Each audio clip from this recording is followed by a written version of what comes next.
तो दोस्तों दुनिया में पैसा एक सबसे बड़ा रीज़न होता है झगड़े का, लड़ाइयों का, वॉर्स का।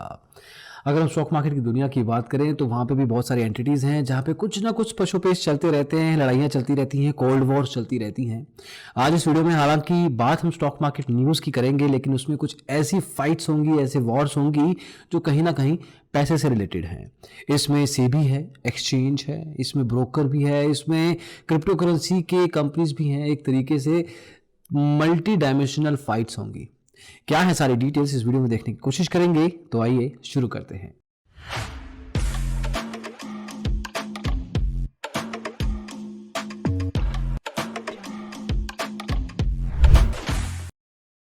तो दोस्तों अगर आपको अपने ब्रोकर से, एक्सचेंज से, लिस्टेड कंपनी से दिक्कत है तो उस केस में आप सेबी के पास जा सकते हैं। सेबी आपको हेल्प करेगा, आपके इश्यूज को सुनेगा और फिर जाके ग्रीवेंस डिपार्टमेंट आपको उस दिक्कतों से बचाएगा। लेकिन आपको सेबी से अगर आपको दिक्कत है तो आप सैट के पास जा सकते हैं। SAT securities and appellate tribunal होता है। अब जाने को तो आप कोर्ट में भी जा सकते हैं, लेकिन एक सैट एक अच्छा तरीका होता है अपनी बात को with in the ecosystem clear करवाने का। अब बात है 2008-2009 की, जहां पे यतिन पांड्या और 29 और एंटिटीज के ऊपर से केस चल रहा है, जिसमें उन्होंने कुछ स्टॉक्स में आर्टिफिशियल बाइंग एंड सेलिंग करके उस स्टॉक का प्राइस बढ़ाया था, एक तरीके से उसको इन्फ्लेट कर दिया था। अब एक तो 2008-9 की बात है, आज जाके 2021 में जाके इसके ऊपर शो कोज नोटिस भेजा गया है उनको सेबी के द्वारा। तो एक तरीके से दिखता है कि सेबी कितनी मशक्कत से काम करता है। और इस पे जो यतिन पांड्या है और बाकी के जो एंटिटीज़ हैं, उन्होंने सैट पे इस चीज़ को उठाया कि 13 साल बाद आप इस चीज़ को बता रहे हैं, आपने अभी तक इस पर कोई स्टेप नहीं लिया। बहुत सारी चीज़ें चेंज हुई हैं, बहुत सारे फैक्ट चेंज हुए होंगे, तो वी डोंट नो तो इतना डिले क्यों किया आपने शोकोस नोटिस भेजने में। सैट ने सेम बात सेबी को बोली है कि this is wrong, this is, ये जानबूझ के किया गया स्टेप लगता है। 13 साल में कितने अधिकारी चेंज हुए हैं सेबी में ही, कितने लोगों का डिसीजन मेकिंग प्रोसेस चेंज हुआ है, आर्टिफिशियल इंटेलिजेंस के साथ, टेक्नोलॉजी के साथ बहुत सारी चीज़ें ऑपरेशन लेवल पे चेंज हुई हैं, लेकिन फिर भी आपने 13 साल लगा दिए इसको नोटिस को भेजने में। अब इसमें सेबी की हो गई ईगो हर्ट। सेबी चला गया सुप्रीम कोर्ट। उन्होंने कहा कि ऐसे तो हम इंडिपेंडेंटली और बिना डर के काम नहीं कर पाएंगे अगर सैट हमें ही कहेगा कि हम अपना काम इस तरह से कर रहे हैं। मतलब कि मैं 13 साल बाद अगर कुछ एक्शन लूंगा इस कंपनी में तो मैं इंडिपेंडेंट नहीं हूं शायद। That's really weird. एक तो खुद इतना डिले किया और उसके बावजूद जब इस बात को उठाया गया सैट के द्वारा तो उसी पे ही उसको वापस से बोला जा रहा है और सुप्रीम कोर्ट में लेके जाने की बात की जा रही है, लेके जाया भी जा रहा है।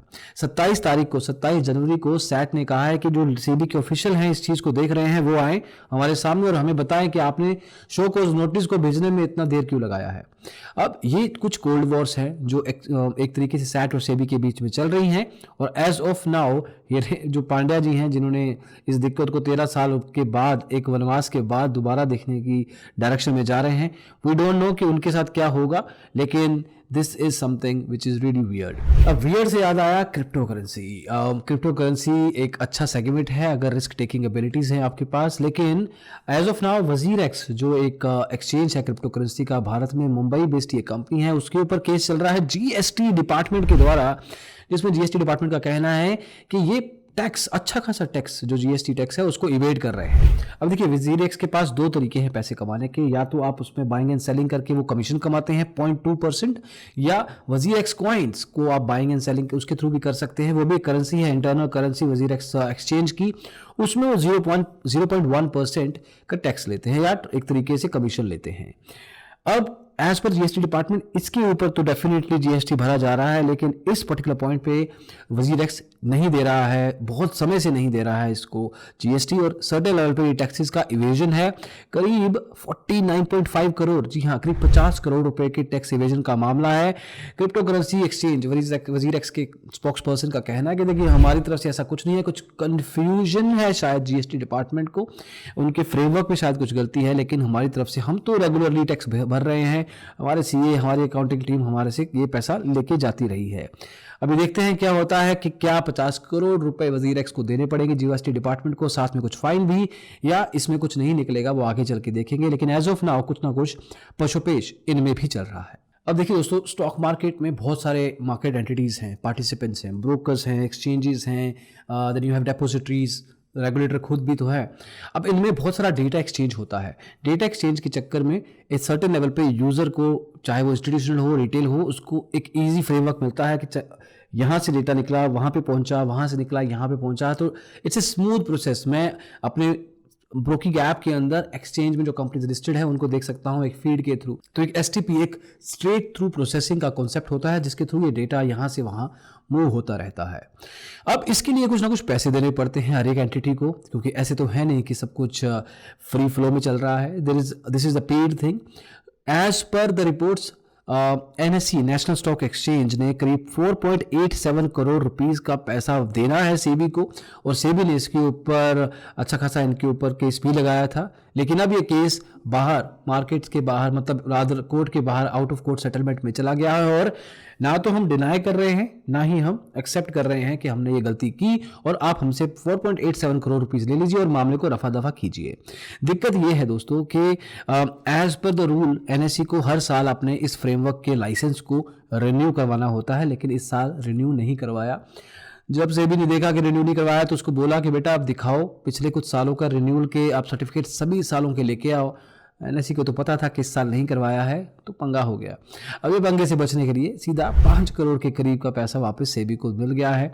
अब यहाँ पे भी एक तरीके से पैसों को लेके कुछ ना कुछ लड़ाई हुई थी। अब पैसों की लड़ाई में पैसे की बात से याद आया, आप जब ट्रेडिंग करते हैं ना तो आप बहुत सारे खर्चे देते हैं, GST, STT, brokerage charges, stamp duty और भी पता नहीं क्या क्या। अब एज पर निखिल कामत और as per the industry standards बहुत समय से ये बात चल रही है कि अब बस बहुत हो गया, एसटीटी का जो खर्चा है वो बहुत ज़्यादा है, वो ज़रूरी नहीं है, उसको या तो कम कर दीजिए या बंद कर दीजिए।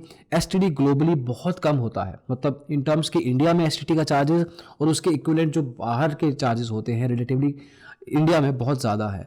तो एज पर निखिल कामत उनका कहना है कि इस चार्ज को हटा देना चाहिए, स्पेशली उन लोगों के लिए जो डेरिवेटिव में ट्रेडिंग करते हैं। डेरिवेटिव में प्रॉफिट बनाना अच्छी बात है, लेकिन odd of making a successful trade is difficult, और उसमें भी अगर एसटीटी इतनी खासी देंगे तो प्रॉफिट नहीं बचता है एक ट्रेडर के लिए। अगर आप कम कर देंगे तो ज़्यादा ट्रेडर मार्केट में आएंगे ट्रेडिंग करने के लिए, या जितने हैं वो ज़्यादा ट्रेडिंग करेंगे। एसटीटी खर्चे को बचाने के लिए ट्रेडिंग की जो टर्नओवर है या ट्रेडिंग का जो फ्रीक्वेंसी है वो एज ऑफ नाउ कम हो जाता है, because it's a lot of money. तो he wants and he suggests rather कि सेबी जो रेगुलेटर है इस तरह के खर्चे को बंद कर दे या कम कर दे। आई एम अज्यूमिंग कि ये खर्चा अगर बंद हो जाता है या कम हो जाता है, इसमें आपका एज ए रिटेल ट्रेडर अच्छा खासा फायदा हो सकता है। आपको क्या लगता है इन सारी न्यूज़, इन सब झगड़ों के बीच में आपका क्या फीडबैक है, आपका क्या थॉट है, जरूर कमेंट्स में बताइएगा। इस स्टॉक मार्केट न्यूज़ के वीडियो में इतना ही, अगले वीडियो में जल्दी ही मिलेंगे। इसको देखने के लिए बहुत बहुत शुक्रिया। बाय।